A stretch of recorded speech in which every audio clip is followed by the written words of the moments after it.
Locked away in a northeast Missouri vault is a valuable piece of area history. It's a first-person account of a mother's love for an unusual daughter and a story about their pain.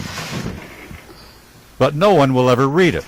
Betty Wiley keeps it in the bank, hidden away from the eyes of a world that wouldn't understand. The turn-of-the-century handwritten journal of Annie Ewing describes what it was like to be the mother of Miss Ella Ewing, the tallest woman who ever lived. It was a very personal thing on Annie's part, and it was started in 1872, the year that Ella was born. And she carried it through for as long as she lived. She didn't write in it every day, but she wrote in it often with pencil.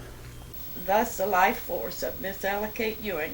The owner of the real thing since 1943, Betty keeps a transcript of Annie's journal at home.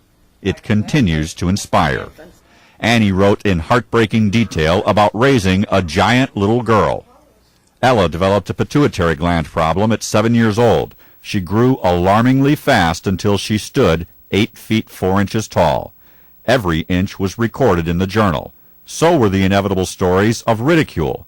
Her mother advised Ella how to overcome it, by standing tall. Unreasonable heart would, like a well-bred team of horses, carry her through all situations and challenges. She appeared to understand.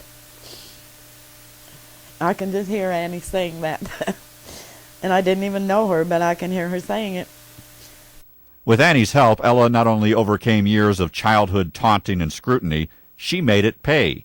She went to work touring with the Ringling Brothers Circus. It cost a dime to look at her, a quarter to shake her hand. She shook enough hands to buy a house back home in Gorin, built to suit her unusual dimensions.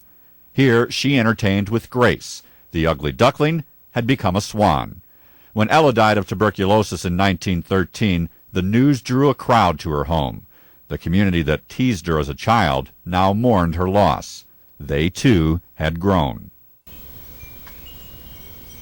Betty makes sure Ella's story lives on.